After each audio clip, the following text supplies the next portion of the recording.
Magandang araw po sa inyo, Kuya Bari. Tawagin niyo na lang po ako sa pangalang Sendo. 53 anyos sa kasalukuyan. Ang kwentong aking ibabahagi po sa inyo ay nangyari sa isang lugar sa Toledo noong taong 1995. Lingid sa kaalaman ng lahat. Kalat sa aming lugar ang tungkol sa mga kakayahan na pwedeng gawin ang isang mangkukulam. Sa katunayan niyan, Kuya Bari, may naligaw sa aming lugar na taga Siquijor. Naging citizen daw siya sa bansang Amerika pero nagkasakit kaya siya umuwi at piniling manirahan na lamang sa Pilipinas. Tawagin na lang natin siya sa pangalang Katrina. Binata pa po ako ng mga panahong ito. Siguro po nasa late 20s ako nang makilala ang babaeng ito. Maganda, mainhin at masyadong misteryosa. Napadpad po siya sa aming lugar nang mabili niya ang lupaing pagmamay-ari ng pamilya Fuentes matapos mamatay ang kanilang unika iha. Marahil gusto nila na makalimutan ang lahat ng masasakit na nakaraan na kanilang nakikita sa lugar, lalo na at alam nilang balot ang buong lugar ng alaala mula sa yumaong si Annabella. Maayos naman po ang paninirahan namin sa lugar noong una. Tahimik ito at matiwasay. Ngunit may nadiskubre akong nakakatakot na katotohanan tungkol sa aming bagong kapitbahay. Isa po siyang mangkukulam. Nalaman ko ang tungkol doon dahil araw-araw na lang ay may nagpupunta sa kanyang tahanan. Hinahanap siya at kapag tinanong naman namin kung ano ang kailangan, hindi naman nila kami sinasagot.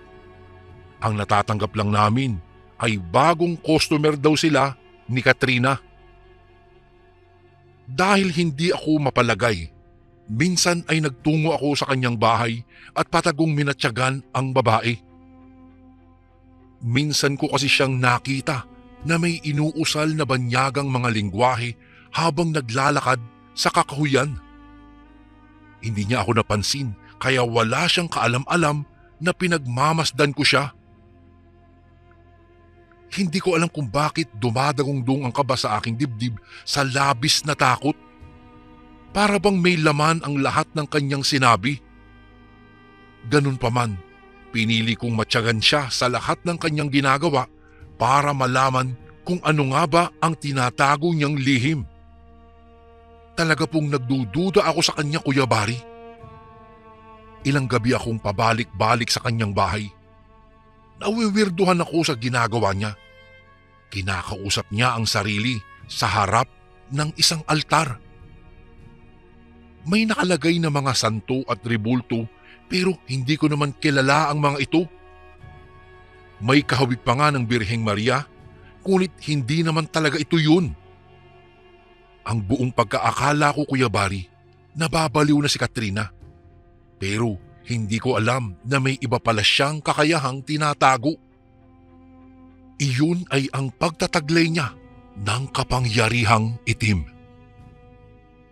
Nagsimula akong matakot sa kanya nang makita ko siyang tawagin ang pinakabago niyang customer na si Janisa. Nagtataka ako kasi nagagawa niyang pasunurin si Janisa sa lahat ng kanyang gustong sabihin. Kahit ang maghubad pa ang babae sa kanyang harapan ay wala itong ginagawang pag-angal. Natakot lamang ako nang makita kong ginilitan niya ng liig ang babae. Tinipon ang dugo nito at ipinaligo. Samantalang ang puso ay kinain niya hanggang sa tuluyan kong mapansin ang mas pagkinis ng kanyang balat at pagkabata ng kanyang hitsura. Nasundan pa ang kanyang pambibiktima ng maraming beses hanggang sa matakot na ng tuluyan ang taong bayan sa tinatawag nilang mangkukulam. Wala silang kaalam-alam na ang kinatatakutan nila ay si Katrina mismo. Ngunit wala naman akong ebidensya para ituro siya.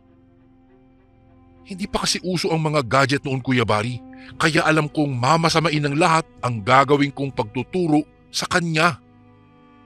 Hindi nila alam na kayang lumantak ng sariwang puso itong si Katrina. Sumayaw-sayaw pa sa harapan ng kanyang altar na tila ba nagbibigay pugay at humihingi ng basbas sa kanyang tinaguriang Panginoon.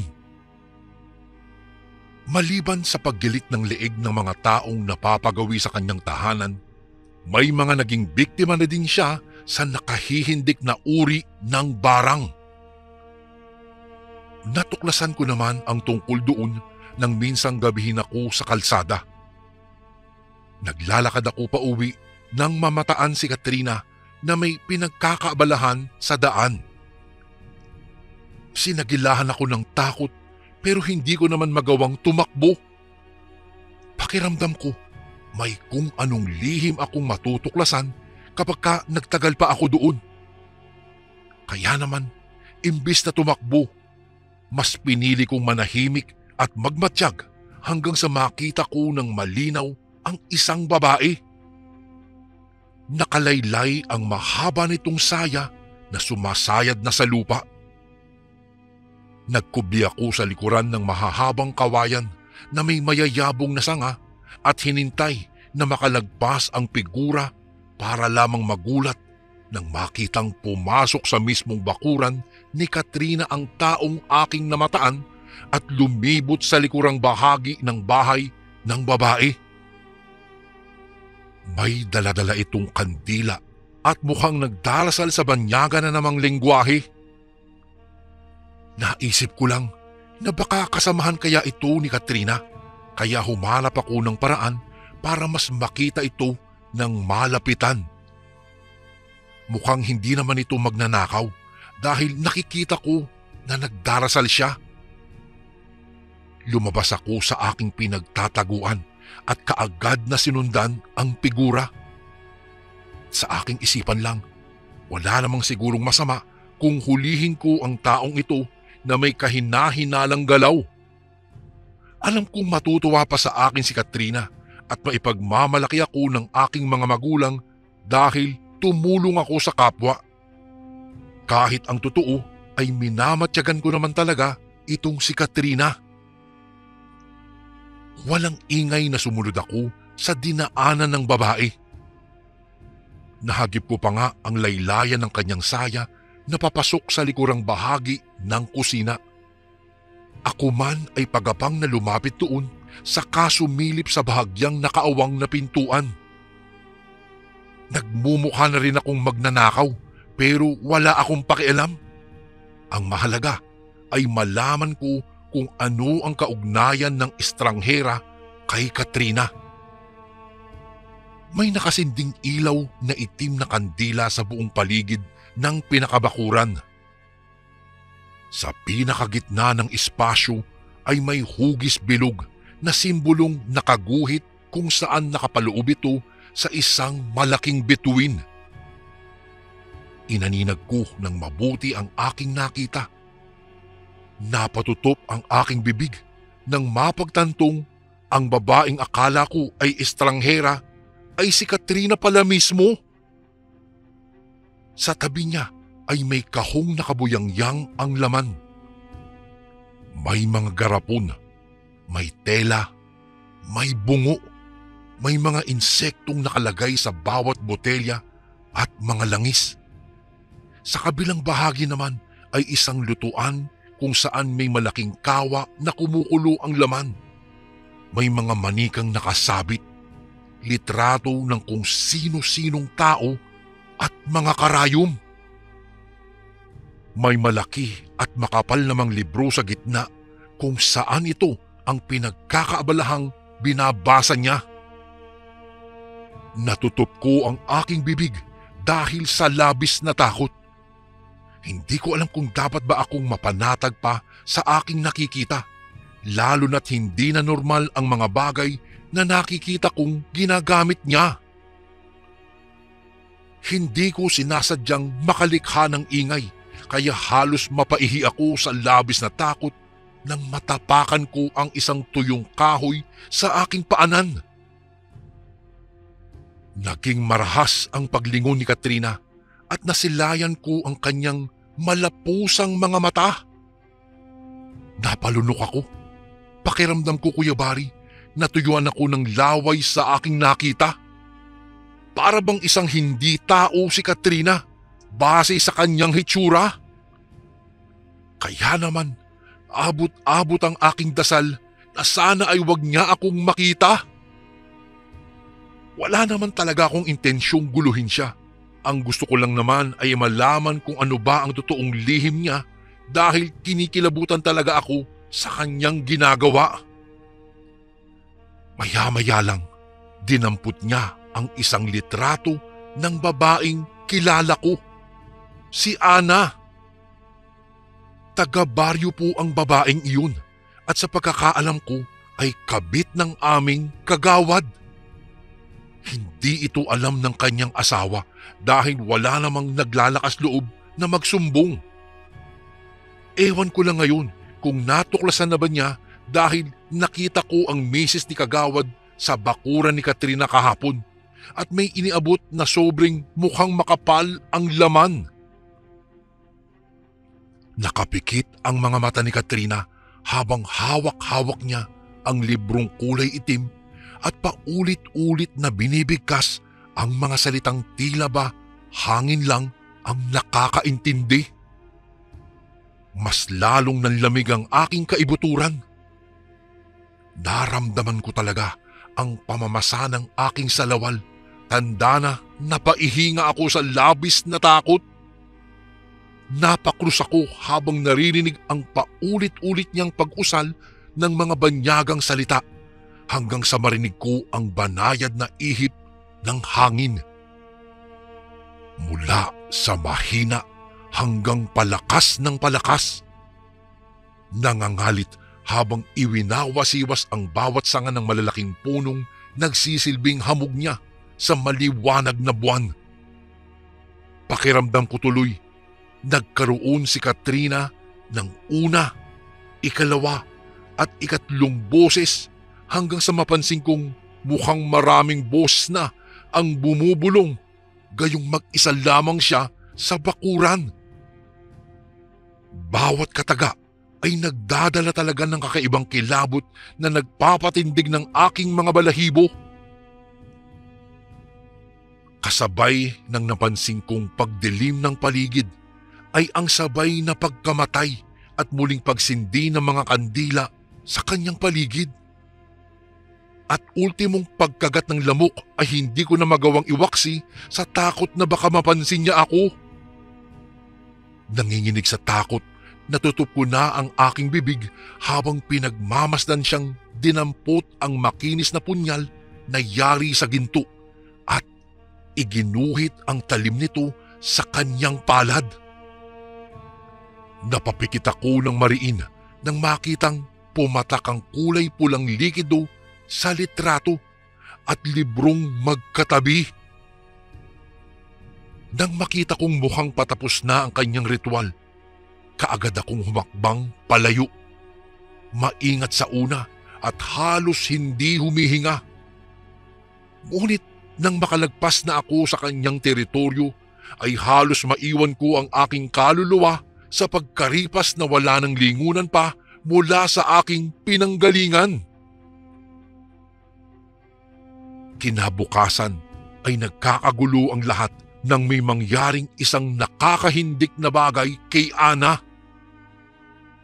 Lumobo ang kanyang tiyan at tila ba hindi pa humihinto sa paglaki. Ang asawa ni Kagawad ay ngising demonyo habang nakatingin sa malayo.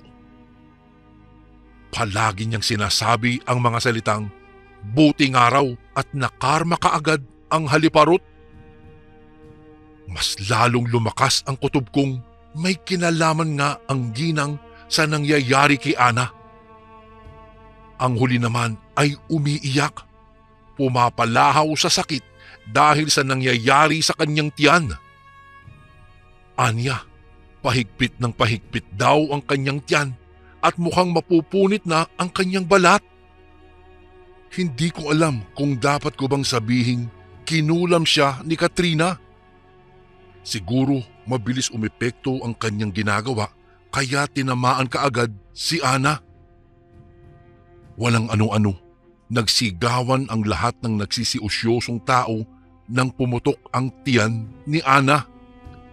Tila parang isang bombang nagsitalsikan ang kanyang dugo, laman at lamang loob na labis na ikinasuka ng mga tao. Lahat ay nagtalsikan at nabasa ng kanyang dugo. Hindi lang iyon, may nagsigapangan pang mga ipis mula sa loob ng kanyang katawan, kaya maging ako ay napaduwal na sa labis na pandidiri. Hindi ko alam kung papaano ko ba makakalimutan ang karumal-dumal na kamatayan ng babae, pero isa lang ang alam ko. Ilang gabi din itong tatagal sa aking mga bangungot. Kahit alam ko na ang tungkol kay Katrina, nanatili lang akong tahimik. Hindi ko alam kung bakit napakababa ng isipan ng mga taong lumalapit sa kanya para magpakulam. Gayong alam naman namin na hindi sila kailanman makakapunta sa langit dahil sa kanilang ginawa. Buhay pa sila ay isinasalang na ang kanilang kaluluwa sa naglalagablab na apoy ng impyerno. Isang gabi, muli ko na namang minatyagan si Katrina. Nakita ko na naman siya sa kagayang posisyon, sa ganoong oras at katulad na sandali. Sa mga pagkakataong iyon, manika naman ang kanyang hinahawakan. Nitong umaga lang, si Aling Natividad naman ang nakita kong kumatok sa bahay niya. Dala ang may kakapalang sobre na alam kong pera ang laman. Siguro'y balak ng patahimikin ng ginang ang kanyang kumaring nakikipag-agawan pa sa kayamanan ng kanyang yumaong manugang at anak. Namatay kasi ang mag-asawa nang madisgrasya ang sinasakyan nilang kotse, kaya naman nang pumanaw ang dalawa ay halos mag-agawa na sa naiwang ari-arian ang magbalae. Parehong may karapatan ang dalawa dahil walang anak ang mga ito, kaya naman tila parang mga manok na nagsasabong sina Aling Natividad at Aling Roselia sa tuwing nagpapang-abot sa husgado. Sa pagkakaalam ko, Kuya Bari, ay may naging resulta na ang judge na nag-ayos ng gusot sa pagitan nila. Kaya naman naisip na lang yata ni Aling Natividad na lapitan si Katrina para masuportahan pa ang kanyang pagkasakim. Malaking bagay din ang 3 kotse at 2 palapag na bahay, isang resort house at isang gusaling pinapaupahan bilang condominium units. Kitang-kita ko nang muling kinuha ni Katrina ang itim na libro, sabay pwesto ng mga itim na kandila sa palibot niya. Habang nagdarasal ng banyagang salita, ay pinapatakan niya ang manikang may mukha ni Aling Roselia. Muling napuno ng malakas na hangin ang paligid. Ang mga sangang dati ay iwinawasiwas lang ay nagsipaglaglaga na, ngunit nakapagtatakang hindi naman siya tinatamaan. Narinig ko ang nakakarindi niyang boses na bumubulong at tila ba maraming beses nang binibigkas ang mga katagang nakapagdudugo ng aking ilong. Kagaya ng nangyari nung una, Kuya Bari, sinugatan niya ang sarili at ipinatak sa manika kasabay sa pagkaupis ng kandila. Kitang-kita ko kung papaano magliyab ang manika hanggang sa lubusan na itong lamunin ng apoy. Kinilabutan ako habang pinagmamasdan ang lagablab nitong para bang may nasusunog na boses mula sa kailaliman ng lupa. Ang kulay puting usok ay nakaagulat na imbes umangat sa langit ay nagpunta ito sa lupa. Kay bilis ng bibig nitong nagsasalita sa wikang Latin. Sa bawat pagbigkas niya ng kataga sa kanyang bibig ay isang hindi kanais-nais na ingay ang aking naririnig. Tila ba mga malalaking boses na naghahalakhakan at pumapailan lang sa paligid. May nagtatawag at umaatungal, umuungol at humahagulgol. Bigla na lang akong napatakip ng aking tenga. Hindi ko alam kung ano ba ang eksaktong ginagawa niya, pero base sa aking nakikita, Kuya Bari, parang may kinalaman ito sa itim na mahika. Batid ko na hindi lamang basta itim na kapangyarihan ang taglay ni Katrina, kung hindi ang presensya ng isang mabagsik at nangangalit sa galit na dyablo. Maya-maya pa, umalingasaw ang nakasusulasok na amoy na hindi ko alam kung saan nga ba nanggagaling. Malansa ito at nakakasuka. Napatakip na lamang ako ng aking ilong at hindi na nakatanggi pa ng pangalanan ako ni Katrina. Anya, lumabas na daw ako sa aking pinagtataguan kung ayaw kong magsuka ng higad. Natatakot man ay mas pinili kong magpakita sa kanya. Halos maglumod ako sa pagmamakaawa para lang wag niya akong kulamin. Hindi ko kayang isiping mapunta sa lugar ng mga taong nagdaan na ang buhay sa palad niya. Humalakhak si Katrina at sinabing bakit naman daw hindi niya ako kukulamin kung ganyang pilit kong tinutuklas ang mga bagay na hindi ko na dapat pang malaman. Baka mamaya daw ako pa ang magsumbong sa mga inosenteng tao sa kanyang tunay na kakayahan. Umiling naman ako saka sinabi sa kanyang hinding-hindi ko gagawin yun. Matagal ko nang alam ang lihim niya pero wala akong pinagsabihan kahit sino. Sinabi ko pa sa kanya na pinagtanggol ko pa nga siya laban sa mga gustong magsuplong sa kanya at tinatakot ko na wala silang ebidensya. Muling humalakhak si Katrina sabay titig sa akin. Parang nawala ang lahat ng dugo ko sa mukha. Nagsimulang manginig ang mga tuhod ko. Halos tumayo din ang lahat ng balahibo ko nang unti-unti siyang magpakawala ng malademonyong ngisi. Anya, hindi ko raw mapatunayang sincero ako sa aking mga sinasabi kung hindi ko raw sasabihin kung ano ang dahilan at sinusundan ko siya. Sa bandang huli, sinabi kong nakuryoso lamang ako sa kanyang ginagawa. Simulat sa pool ay noon lang ako nakakita ng taong ang galing gumawa ng kakaibang ritual na hindi man lang nakikita ang kanilang kaaway ay nagagawa nilang saktan. Ngumisi siya, sabay sabing pwede naman daw akong maging bagong customer niya kung gugustuhin ko. Umiling ako, sabay sabing ayaw kong manakit ng kapwa gamit ang pangungulam. Kaya kung maaari ay bigyan na lang niya ako ng pagkakataong mabuhay at kakalimutan kong may nalalaman ako tungkol sa kanya. Kay lakas ng naging hagalpak na tawa ni Katrina. Sa lahat daw ng taong nakakita sa kanya ay ako pa raw itong malakas ang loob na manakot sa kanya. Umiling-iling ako, sabay sabing hindi ko naman talaga intensyong takutin siya. Gusto ko lang talagang mabuhay at alam kong siya man ay iyon din ang nais. Nagkasundo rin kami sa huli at nagkaroon ng mga batas. Mula noon, hindi ko akalain na ang babaeng laman ng aking mga bangungot ay naging kaibigan ko na. Matalik pa sa lahat ng malalapit sa akin. Iyong patago kong pagmamatsyag sa kanya ay may kasiguraduhan na. Totoong mangkukulam si Katrina, ngunit hindi pala siya ganoon kasama.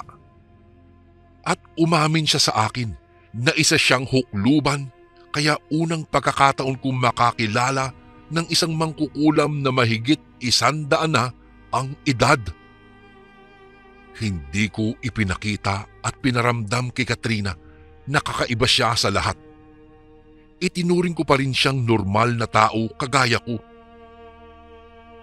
Lumipas ang mga araw at nakilala ko naman si Elena. Kuya Bari, maganda si Elena. Matalino at sikat sa aming baryo. Maraming humahanga sa kanya at masasabi kong isa na nga ako sa mga taong baliw na baliw sa kanya.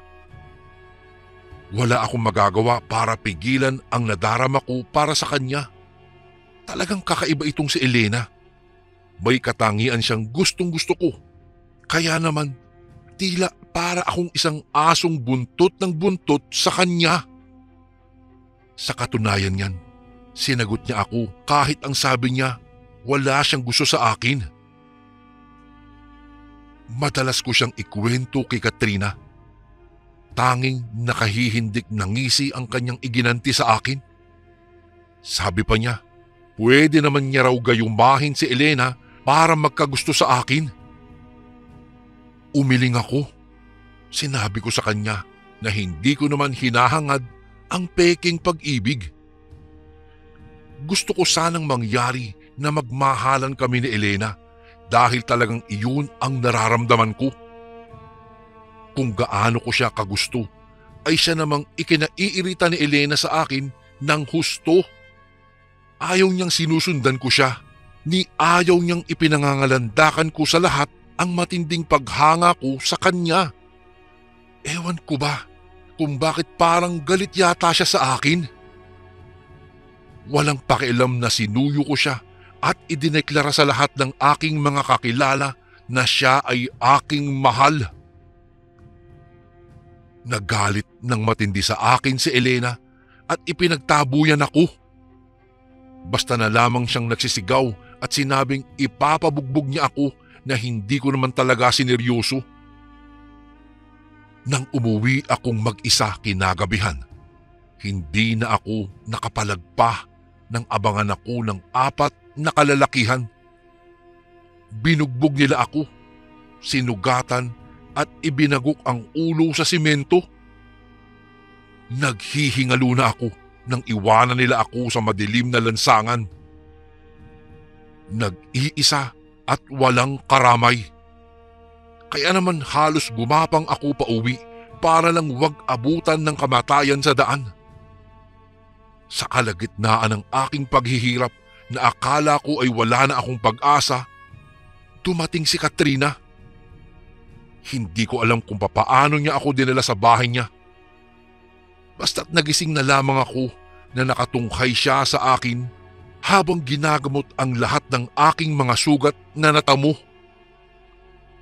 Bakas na bakas ang pag-aalala sa akin ni Katrina.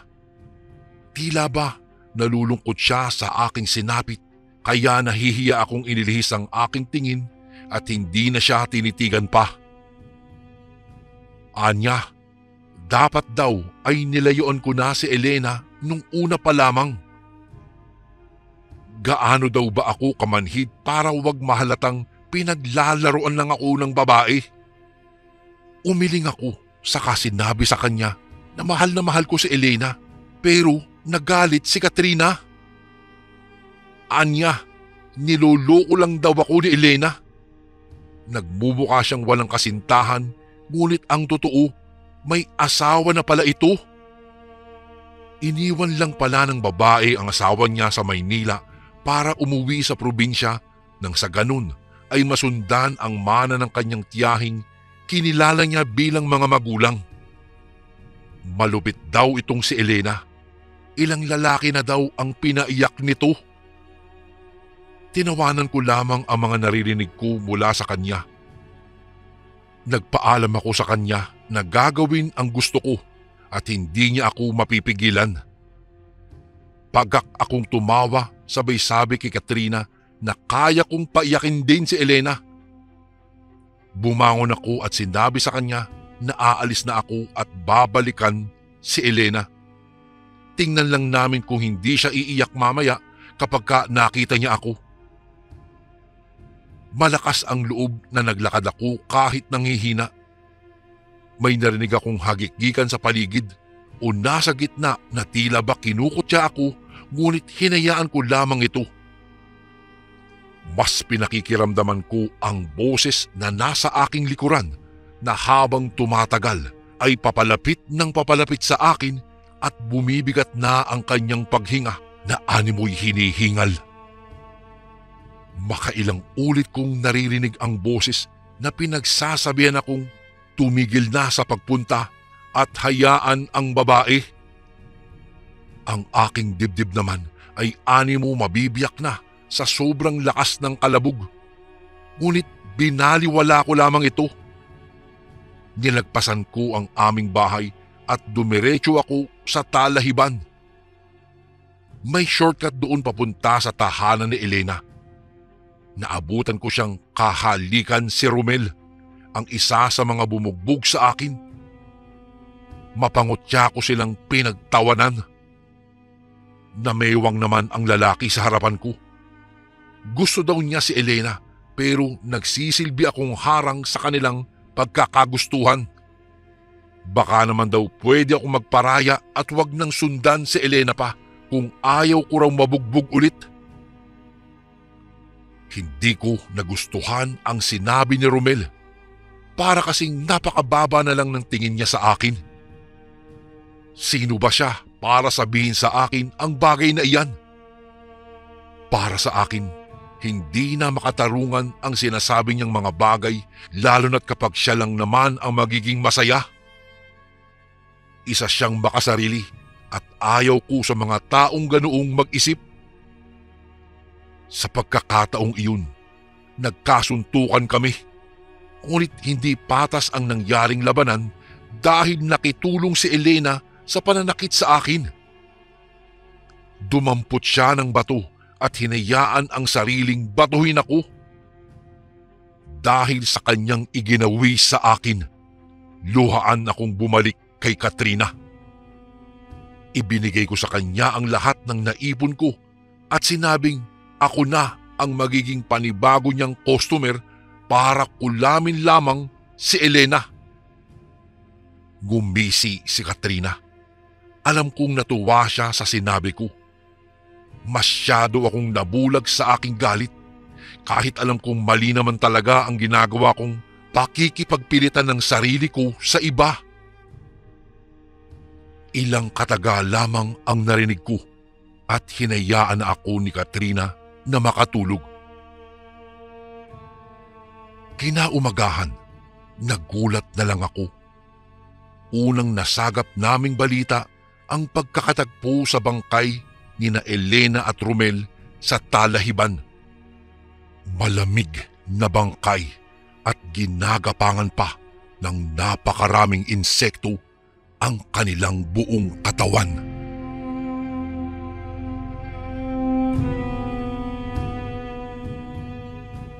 Magandang araw po sa inyo, Kuya Barry. Tawagin niyo na lang po ako sa aking palayaw na Alex. 60 taong gulang sa kasalukuyan. Noong minsan akong nakinig sa inyong YouTube channel, naalala ko tuloy ang aking kabataan. Kung kaya't naisipan ko ring ibahagi ang aking kakaibang karanasan na hanggang ngayon po ay hindi ko talaga malilimutan. Kuya Barry, nangyari po ang aking kwento noong taong 1978 doon sa isang bayan na sakop ng Bicol Region. Hindi ko na lang po babanggitin pa ang eksaktong lugar upang mapangalagaan ang katahimikan ng mga taong nakatira ngayon doon. Nasa tabing dagat lang ang bahay namin noon, Kuya Barry. Tanging pangingisda lamang ang hanap buhay ng aking tatay at kadalasan ay sumasama po ako sa kanya. Kung kaya't sa edad na 15 anyos, natuto na rin po ako sa pangingisda gamit ang aming baruto. Siya nga po pala, Kuya Barry, ang baruto ay maliit na sasakyang pandagat na gawa lamang sa simpleng kahoy at ginagamitan lamang ito ng sagwan upang makausad. Pumapalaot kami ni Tatay Delfin tuwing gabi at umuuwi sa madaling araw upang maibenta ni Nanay Esther ang aming mga nahuling isda. Mahirap po ang buhay mangingisda. Kadalasan, kaunti lamang ang aming huli at kung papala rin namang makakuha ng marami, mura lang din ang halaga. Madaling araw po noon, Kagagaling lamang namin sa laot at kaunti lang ang huli naming isda ni tatay, kaya naisipan kong manguhan ng talaba para naman madagdagan ang aming kita. Dumiretso po ako sa bakawan na di naman kalayuan sa amin, kung saan may isang pamilya na nakatira roon. Hindi ko po sila masyadong kakilala dahil hindi rin naman sila nakikihalubilo sa mga tao sa aming lugar. Ang alam ko lang, Kuya Bari, may mag-asawang matanda na nakatira roon kasama ang kanilang anak na babae na may kapansanan umano. Ayon sa mga usap-usapan ay may lahi raw silang aswang, kaya mailap ang mga tao sa kanila, lalo na ang mga bata na takot pumunta sa may bakawan kahit wala namang katuturan ng lahat dahil wala namang matibay na ebidensya na nagpapatunay. Habang nangunguha po ako ng talaba ay may narinig akong isang malamyos na boses ng isang babaeng umaawit. Hinanap ko po ang kinaroroonan nito, ngunit hindi ko ito nakita. Sa isip ko lang ay baka ito ang anak ng mag-asawang matanda. Kung kaya't nagpatuloy lamang ako sa aking ginagawa at hindi na lang ito pinansin pa. Ngunit tila isang hipnotismo ang kanyang boses na para akong dinuduyan sa ere sa sobrang sarap sa pakiramdam. Nakaramdam man ng kaunting takot, ngunit napilitan akong lumapit sa bahay ng mga matanda. Napasilip ako doon sa may siwang nang bigla na lang bumukas ang pintuan. "Ano ang iyong kailangan, iho?" Wika ng matandang lalaki. Wala po. Makikinom lang po sana ako ng tubig eh." Nabigla kong sagot sa matanda. Walang ano-ano ay inabutan naman ako ng tubig ng matanda, ngunit nang nasa kamay ko na ito ay nag-aalinlangan naman akong inumin ito.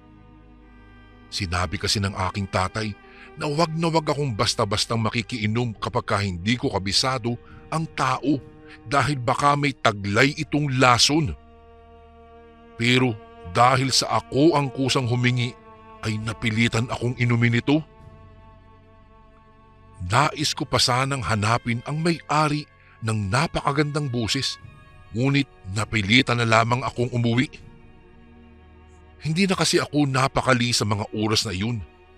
Natakot talaga ako na baka may mangyari sa akin gayong hindi ko sinunod ang bili ng aking tatay. Makalipas ang ilang oras ay wala namang masamang nangyari sa akin, kaya nawala na sa aking pangamba at naging kampante na ulit ako.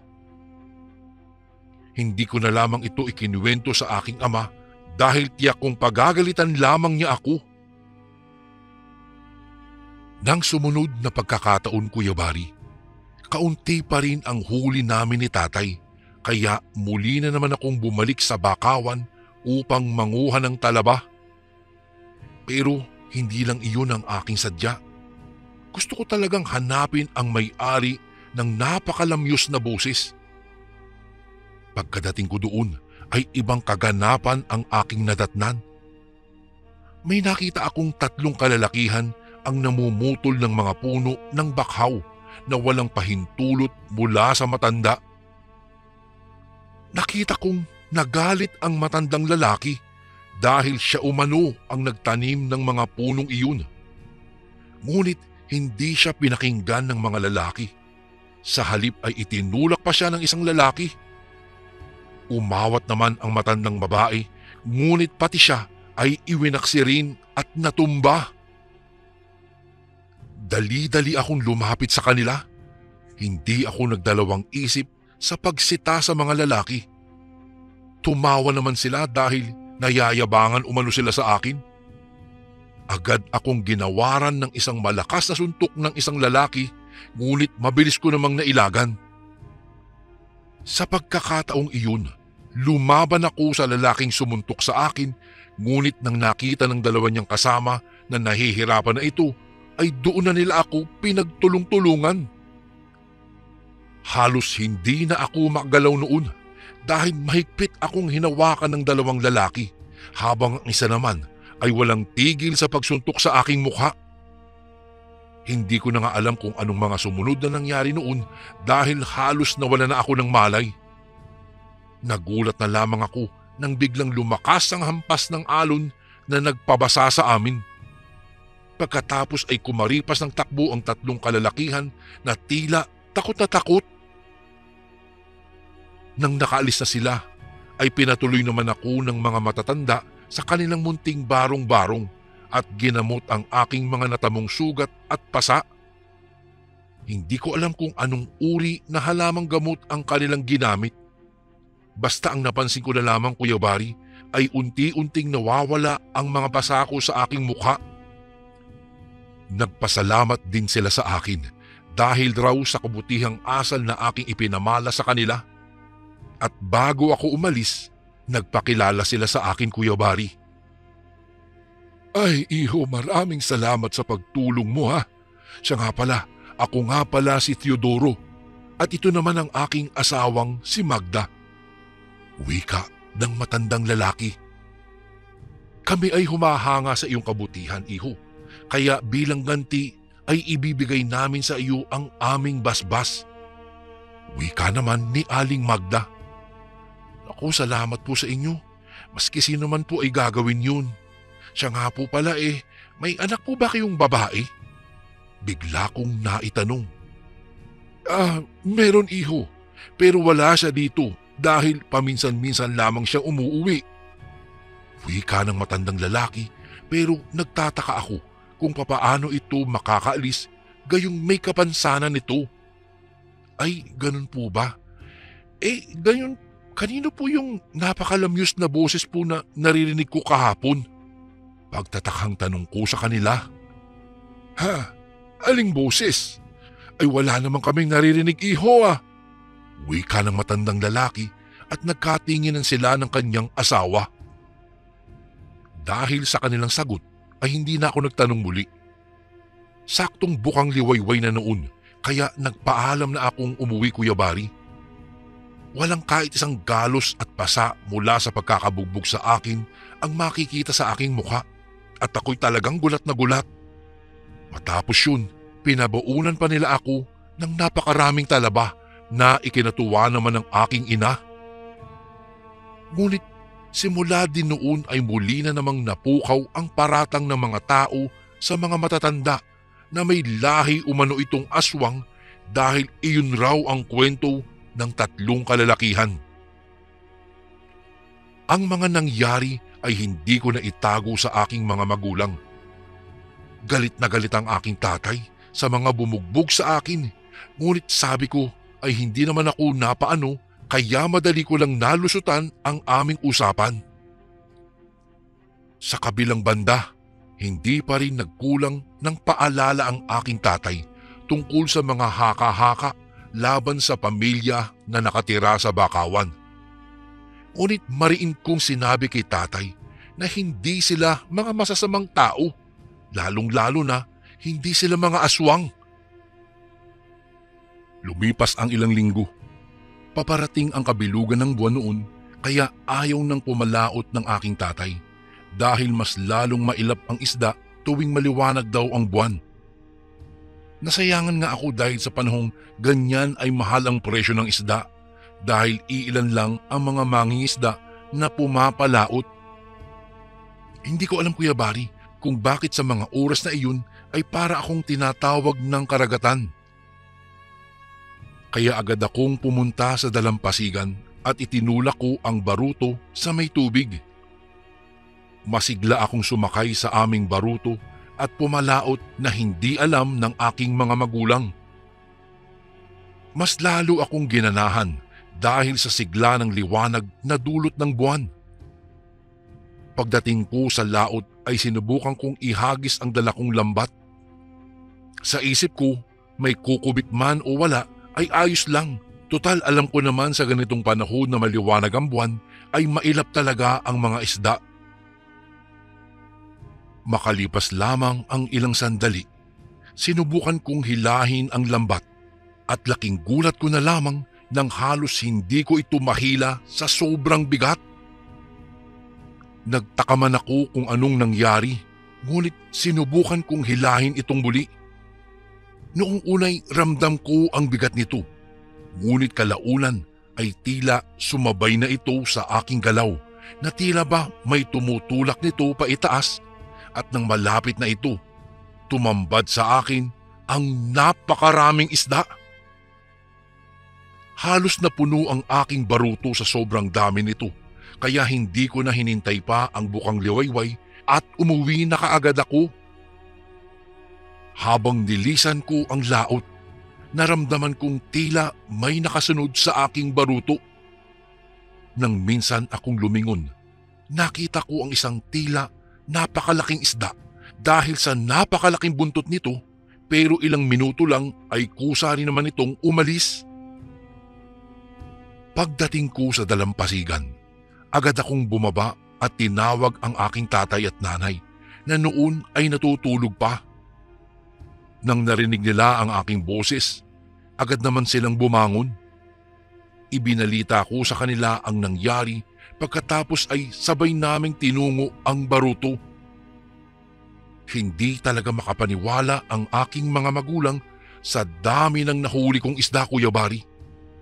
Sobrang saya naman ni nanay dahil masasalba na raw namin ang aming mga bayarin. Sa kabilang banda, pinagalitan naman ako ni tatay kung bakit hindi raw ako nagpaalam sa kanila. Tay, nay, pasensya na po kayo. Gusto ko lang naman talaga maglayag sa dagat dahil maliwanag po ang buwan. Ngunit nang sinubukan kong ihagis ang lambat, ay nabigla po talaga ako ng ganyang karaming isda ang aking nakuha. Pagpapaliwanag ko sa kanilang dalawa. Ano? Ang ibig mong sabihin, isang beses mo lang hinagis ang lambat, tapos ganyang karami na kagad ang iyong nakuha? Gulat na tanong naman ni tatay. Tumango naman ako, ngunit tila hindi makapaniwala talaga si tatay. Ayon sa kanya, hindi daw normal ang nangyari, lalo pat napakaliwanag pa ng buwan. Dagdag pa niya na wag ko na raw uulitin ang aking ginawa dahil baka pinaglalaroan daw ako ng mga nilalang sa dagat, lalo't paparating ang kabilugan ng buwan. Ayon kasi raw sa mga matatanda sa aming lugar sa Bicol, tuwing maliwanag ang buwan ay lumalabas raw ang mga magindara. Ang magindara, Kuya Bari, ay isang uri ng aswang sa dagat. Sa una ay mapagkakamalan mo itong sirena dahil ang kalahating katawan nito ay babae at ang kalahati ay parang buntot ng isda. Ang kaibahan lamang ng magindara ay tila maraming matutulis na tinik ang buntot nito at magbabago umano ang maamong mukha nito bilang isang halimaw. Kadalasan rin daw sa mga biktima nito ay mga mangingisda. Ay sus, tatay ko talaga daig mo pa si Lolo sa dami mong kwento. Matagal na po yung mga yan, kaya wag na po kayong maniwala dyan dahil gawa-gawa lamang ang mga kwentong iyan. Sagot ko naman sa aking tatay. Wala nang nagawa si tatay dahil hindi talaga ako naniniwala sa kanyang mga ikinikwento. Kinabukasan, nabalitaan ng mga tao roon na marami daw akong nahuling isda, kaya marami sa mga mangingisda roon ay gumaya na rin sa akin. Nangisda na rin sila kahit maliwanag pa ang buwan, ngunit sa kasamaang palad ay wala silang nakuha. Sa halip ay isang masamang balita ang bumulabog sa aming lugar na may isang mangingisda umano ang natagpo ang patay daw doon sa dalampasigan. Ayon sa mga kwento-kwento, dumagsa na lang daw ang baruto nito sa dalampasigan kasama ang kanyang bangkay. Wakwak daw ang tiyan at halos hindi na makilala ang bangkay nito sa dami ng sugat na tila nilantakan ng isang halimaw. Nagkagulo ang mga tao noon sa baybayin dahil sa hindi malamang dahilan ng pagkamatay ng mangingisda. Lumapit ako sa kinaroroonan ng baruto at nakita ko ang bangkay ay tila kilala ko ito. Hindi nga ako nagkakamali, Kuya Bari. Siya nga ang isa sa mga nakaaway ko sa bakawan at ang tumulak sa matanda. Ilang sandali pa'y dumating ang kamag-anak ng biktima. Panay ang iyak ng asawa at ang mga anak nito. At kahit masama ang loob ko sa taong iyon, ay nakaramdam pa rin naman ako ng awa sa kanyang pamilya. Usap-usapan na naman ng mga tao roon na baka pinatay ito ng aswang at ang kanilang pinagbibintangan na naman ay ang pamilya na nakatira sa bakawan kahit wala na namang silang matibay na ebidensya. Nang sumunod na gabi, muli sana akong pumalaot, ngunit dahil sa nangyari, hindi na ako pinayagan ng aking tatay. Ang ginawa ko na lamang ay tumambay na lang ako sa may dalampasigan at nagpahangin. Noong ako'y nakatayo roon, nakita kong may mga mangingisda pa rin palang pumapalaot sa kabila ng mga pangyayari, ngunit tigdadalawang tao sila sa isang baruto. Ilang saglit pa, nakita ko rin ang aming mga kapitbahay na sina Mang Teryo at Mang Beroy. Sila ang mga kilalang mangingisda na mga pasaway dahil kapag kamaliit lang ang kanilang huli, ginagamitan nila ito ng dinamita. Ayon sa kanila, hindi raw sila natatakot sa halimaw dahil may mga dala umano silang panlaban sa anumang uri ng halimaw. Mas natatakot daw sila kapag walang makakain ang kanilang pamilya. Naisip ko rin noon na tama rin naman sila dahil pareho lang kaming mamamatay sa gutom kapag nagpadala pa kami sa takot, kaya hindi ako nagpatinag sa mga usap-usapan. Hindi ko alam kung anong pumasok sa kokote ko, Kuya Bari.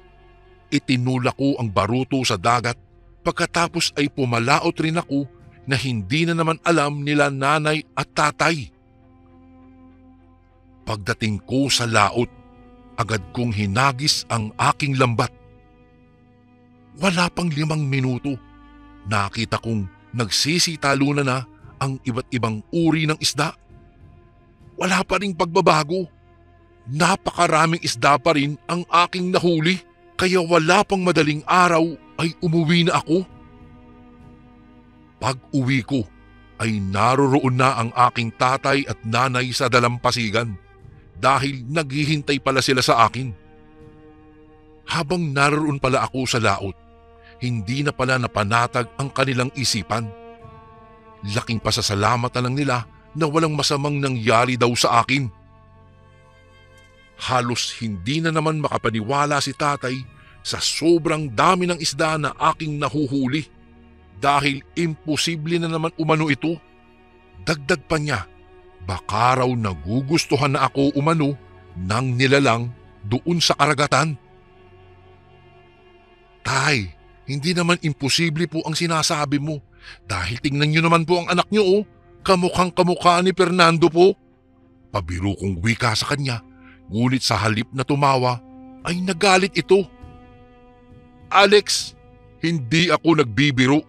Bulyaw nito sa akin kaya kaagad akong tumahimik. Dagdag pa niya, mahirap umanong magustuhan ng isang nilalang sa karagatan, lalo pa kung sa isang magindara. Hindi na lang po ako nakipagtalo kay Tatay, Kuya Bari. Sa halip ay ibinaba ko na lamang ang mga isda at inilagay sa malaking lagayan at nilagyan ko din ng tubig dagat upang mapanatiling presko ito. Makalipas ang ilang minuto, nakita naming may paparating na baruto. Sa isip ko, baka marami rin itong nahuling isda, ngunit nagulat na lamang ako nang pagkatapos bumaba ng lalaki sa baruto ay nagkandara pa ito sa pagtakbo at humihingi ng saklolo. Nang malapit na ito, naaninagang kong si Mang Beroy pala. Agad ko naman siyang tinanong kung ano ang nangyayari sa kanya at kung bakit nag-iisa na lamang siya. May aswang sa laot. Matapos sinagis si Paring Teryo ang dinamita, lumapit sa amin na akala namin ay parang sirena.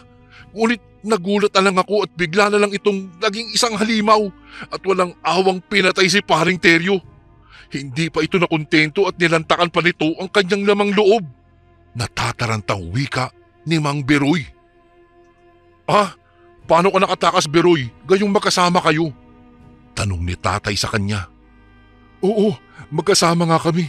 Pero pinaalis ako ng aswang upang sabihin sa mga mangingisda na wag gagamit ng dinamita." Mangiyak-ngiyak niyang wika kay tatay. At dahil sa pangyayaring iyon, lumaganap na ang balita sa aming lugar tungkol sa aswang umano sa dagat na tinatawag na Magindara at nawala na sa kanilang isipan ang tungkol sa pamilya sa Bakawan. Nang mga sumunod na gabi, Kuya Bari, mariin pa rin akong pinagbabawalan ni Tatay Delfin na pumalaot. Kaya malungkot man, naglakad-lakad lang ako doon sa may dalampasigan ulit. Nang may nakita akong isang babaeng naliligo, kasabay noon ang magandang boses na tila nanunuot sa aking tenga. "Oh, gandang babae nun ah. Malapitan nga." Miss, hindi ka ba natatakot dyan?" tanong ko sa kanya. Imbis na sumagot sa akin ay nagpatuloy lamang ito sa pag-awit.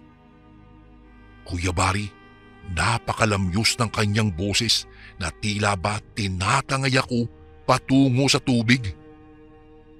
Hindi ko namalayan, ilang sandali pa'y naroon na nga ako sa kanyang tabi. Naaninagan ko ang kanyang napakagandang mukha na tila ba isang diyosa ng karagatan. "Alex, hawakan mo ang aking kamay. Huwag kang matakot." Wika nito sa isang malamyos na boses. Hinawakan ko naman kaagad ang kanyang kamay habang tinititigan ang kanyang maamong mukha. Nang biglang may narinig akong tumatawag sa akin. "Alex! Alex, lumayo ka sa kanya!" Sigaw ng isang lalaki. Agad akong napalingon at nakita ko si Tatay Delfin na noon ay papalapit sa amin.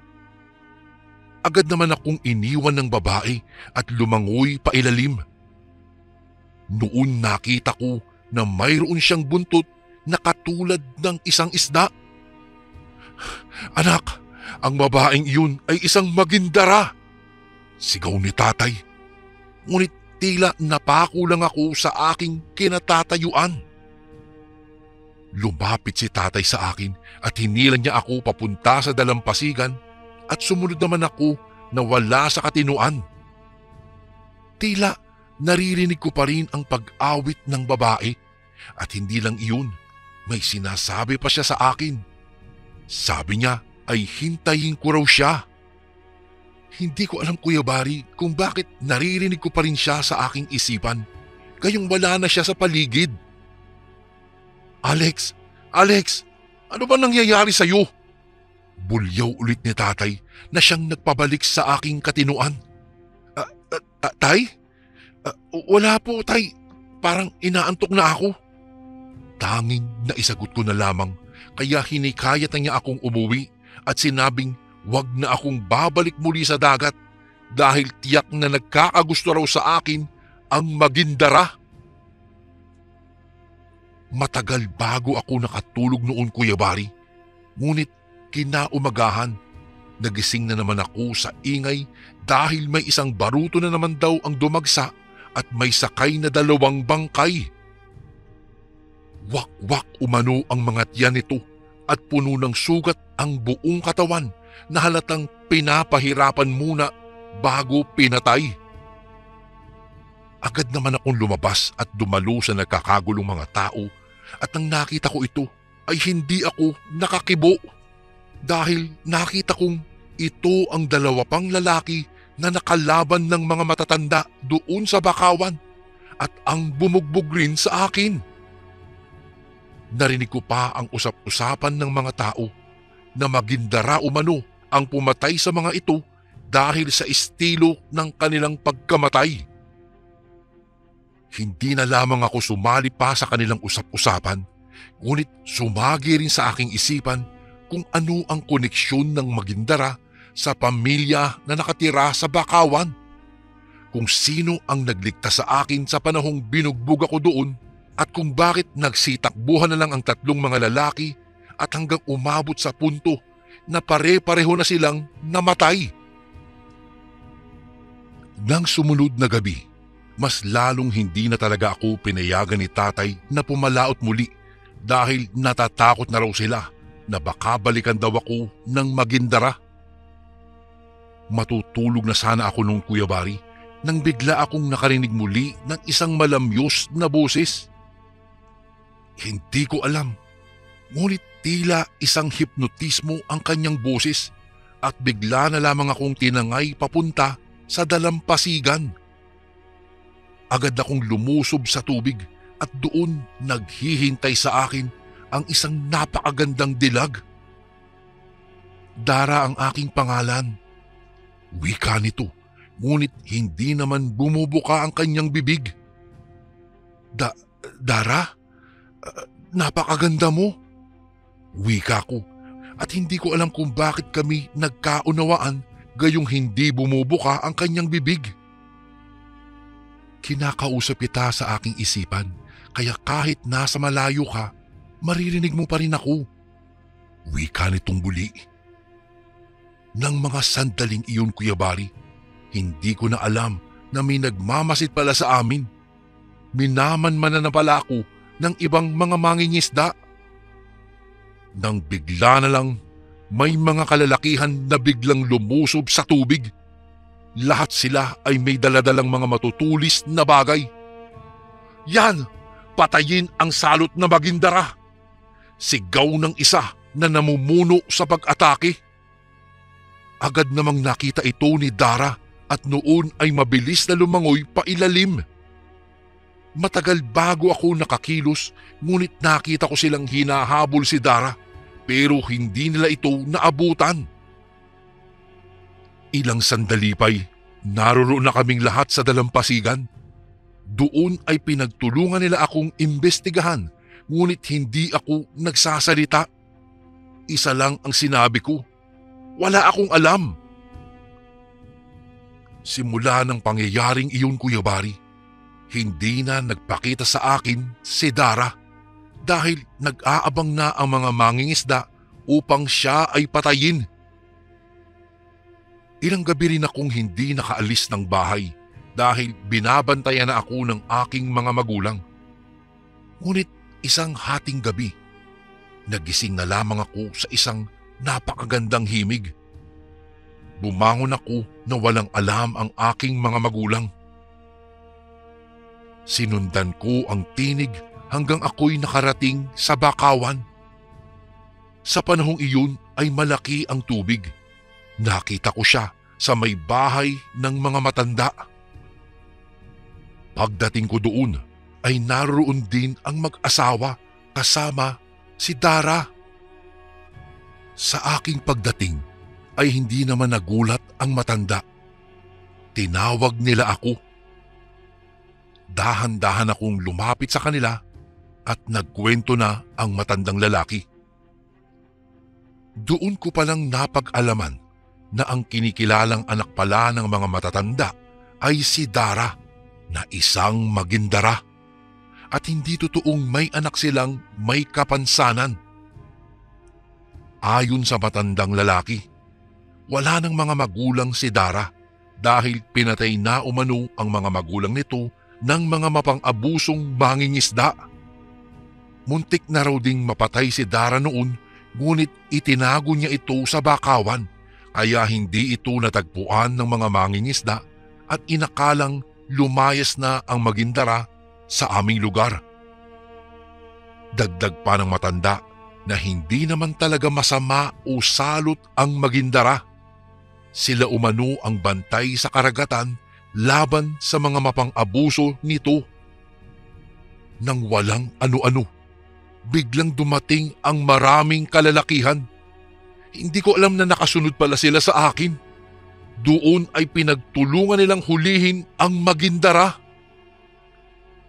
Ako at ang mag-asawang matanda ang nakipaglaban sa mga tumutugis kay Dara, ngunit sadyang napakarami nila.